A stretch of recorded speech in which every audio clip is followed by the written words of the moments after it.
The New South Wales Department of Education is providing support to a preschooler who's begun a gender transition. Well, Eddie, I can tell you the Baird government has revealed a number of young students in New South Wales schools are transitioning their gender. The youngest, a preschooler who is just 4 years old. This particular case was brought up at a budget estimates hearing delving into the Safe Schools program, which does provide resources for cases like this. Now, speaking about cases, the number of referrals for gender services at the Westmead Children's Hospital in Western Sydney has tripled, and some children as young as 3 are getting assistance from the Gender Dysphoria Unit. Now, New South Wales Education Department will be providing assistance for that 4-year-old as they transition their gender, but some psychologists are questioning whether 4 is just too young to be transitioning. Some psychologists say that possibly 4 years old is a little too young for this kind of decision.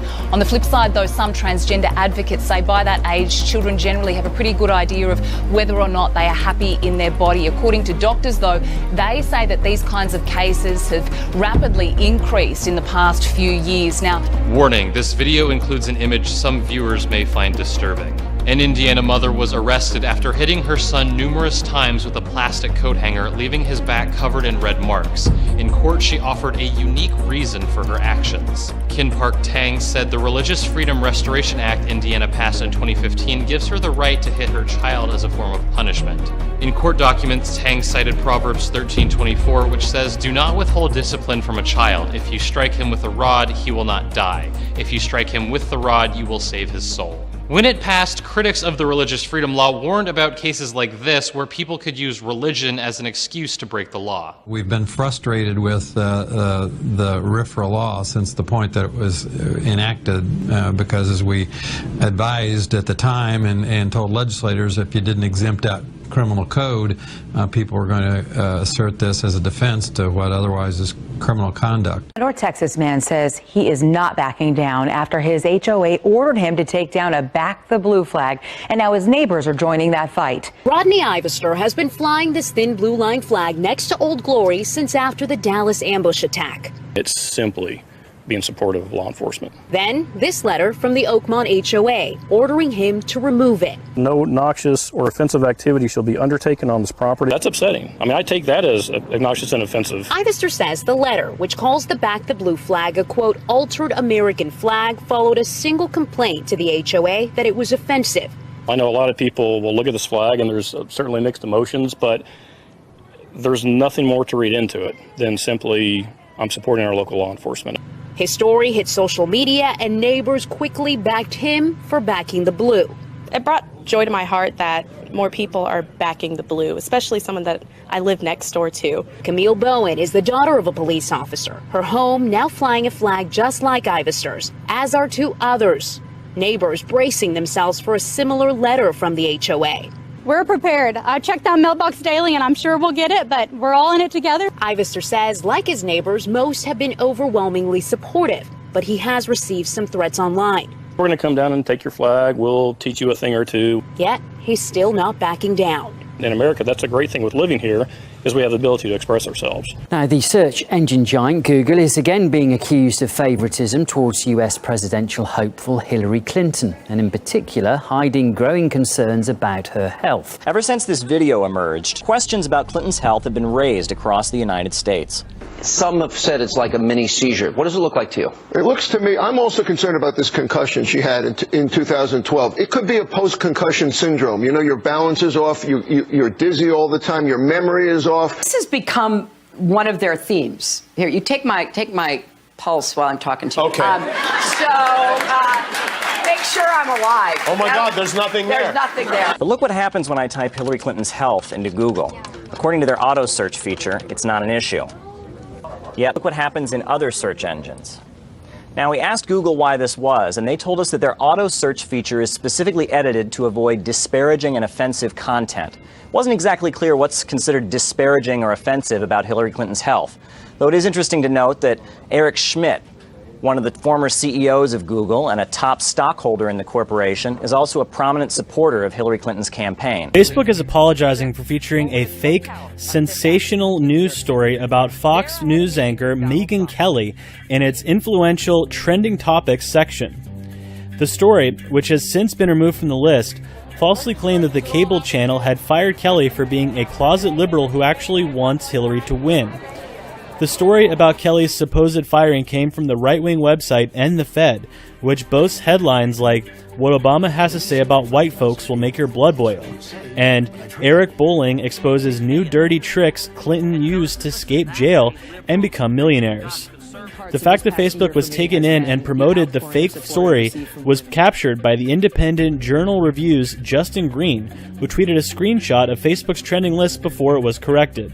As Hillary Clinton's email scandal continues to hound her, many are raising their brows over who she surrounds herself with, namely her close advisor, Huma Abedin. Former Congresswoman Michelle Bachmann told CBN News' David Brody Abedini and her family have a more questionable past. Huma Abedin's father was a senior member of the Muslim Brotherhood. Her mother was a senior member of the Muslim Sisterhood. The Saudi royal family asked Huma Abedin's parents to leave Michigan, where her father was a PhD and was teaching in Michigan.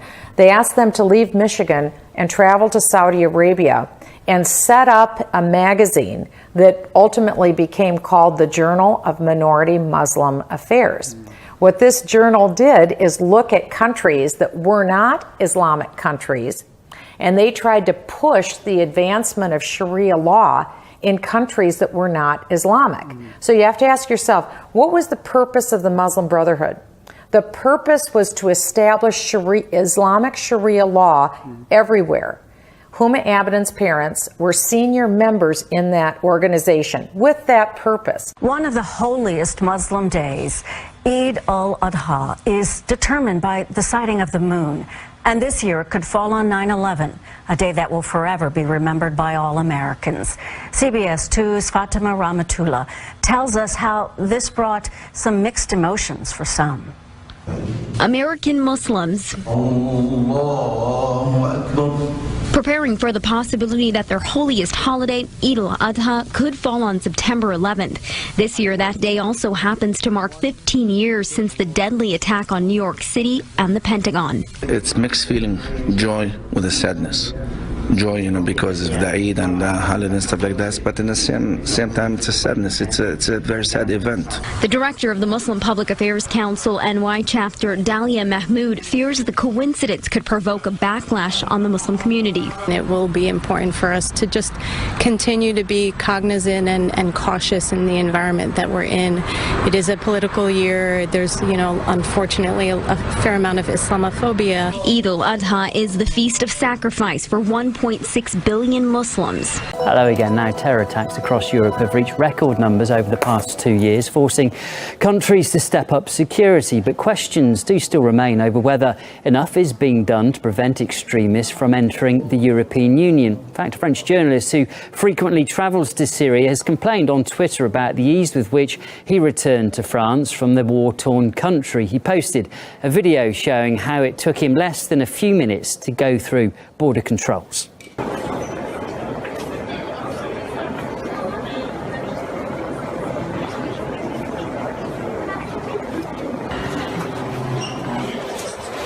Veuillez placer sur le capteur un des doigts clignotants en vert à l'écran.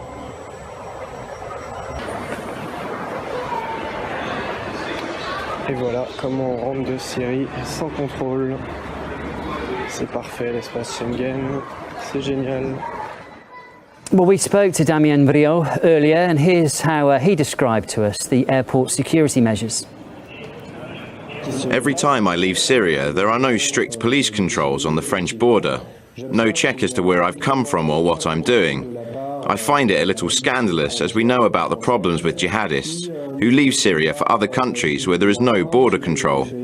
The point of my video is to show that the Schengen borders do not work. This week, another airport brought all operation to a halt after passengers and others began running and screaming in terror when they thought they heard gunfire.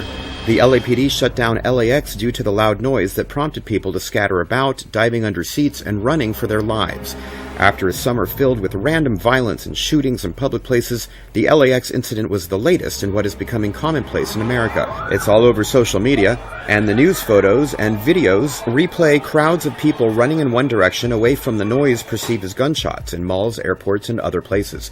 Places that used to serve as an outlet of sorts for making memories or simply having a good time, leaving many to wonder if we have become a nation paralyzed by fear. A dozen police officers have been injured during clashes with protesters angry at the death of an Aboriginal boy in northwest Australia.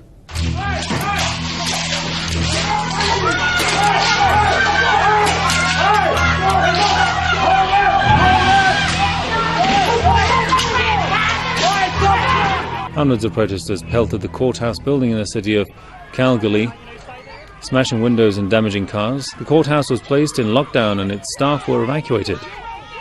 They also threw rocks and bottles at police officers present at the site. According to local media, a 55-year-old man was due to appear at the court over murder charges relating to a 14-year-old Aboriginal boy. Several people were also arrested while trying to force their way into the courthouse. And one person has been killed in fresh clashes between protesters and government forces in Indian-controlled Kashmir.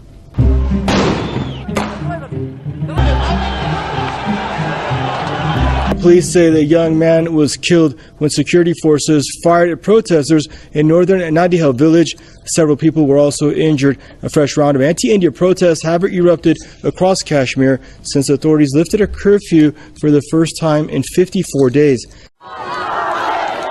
The impeachment of President Rousseff sparked both pro- and anti-rallies in several cities across the country.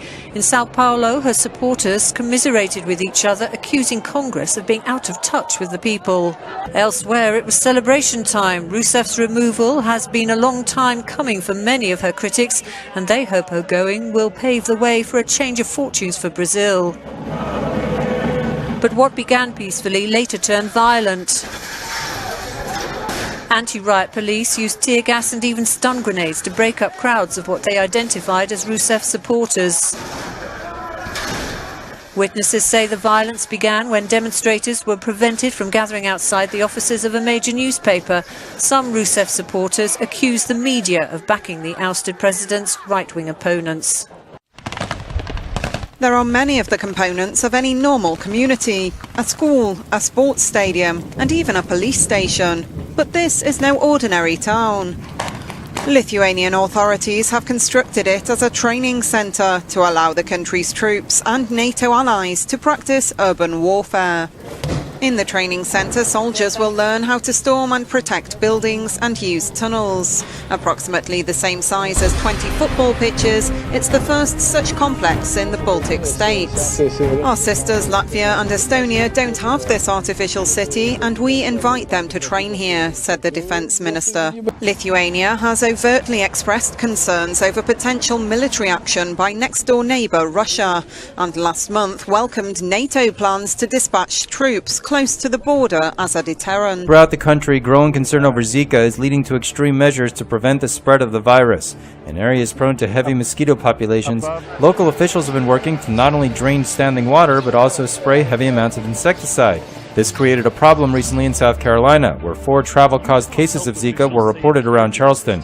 Officials decided to spray the Charleston area with mosquito-killing spray, but failed to warn local bee farms. As a result, at least local bee farms lost over 1 million bees as a result of the deadly spray. This was the first time Charleston officials had sprayed insecticides from the air and had failed to notify the farm.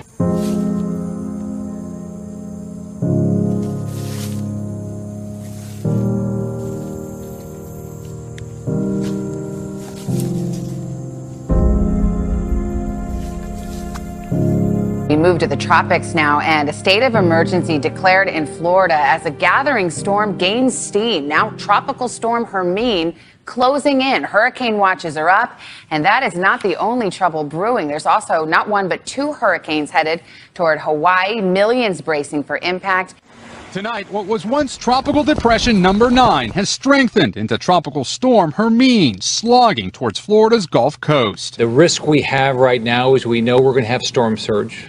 It's anticipated to be 3 to 5 feet. However, we have the risk of up to 9 feet of storm surge.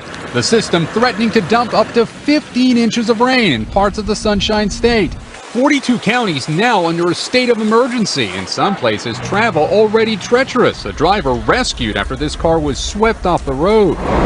Nearly 11 years since Florida's last hurricane. Friend Metzler is already pumping water out of his Gulfport restaurant after high tide. Just trying to keep it to where it's not a swimming pool.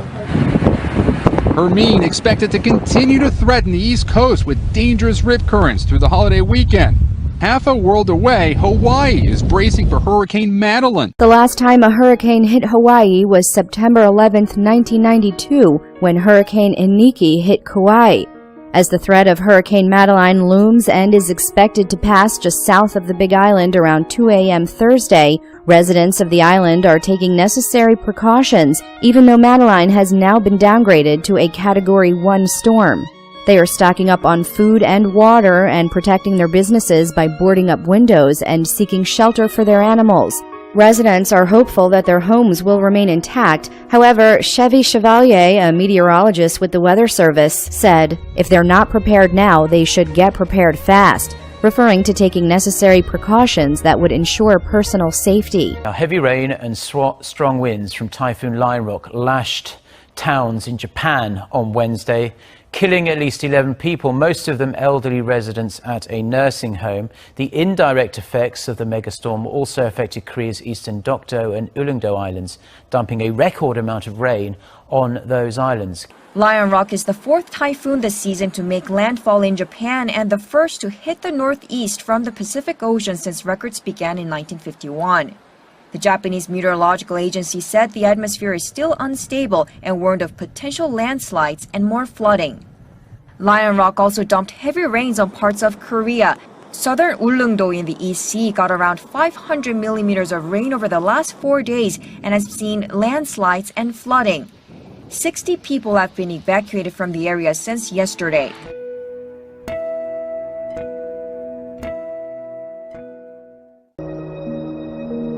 On September 1st, sky watchers in parts of Africa will see the moon pass directly in front of the sun, creating an annular solar eclipse.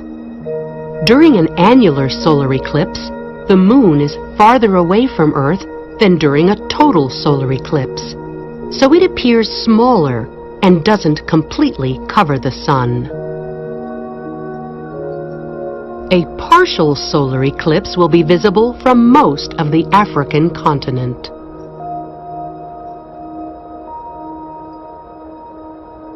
The night sky is always a celestial showcase. Explore its wonders from your own backyard.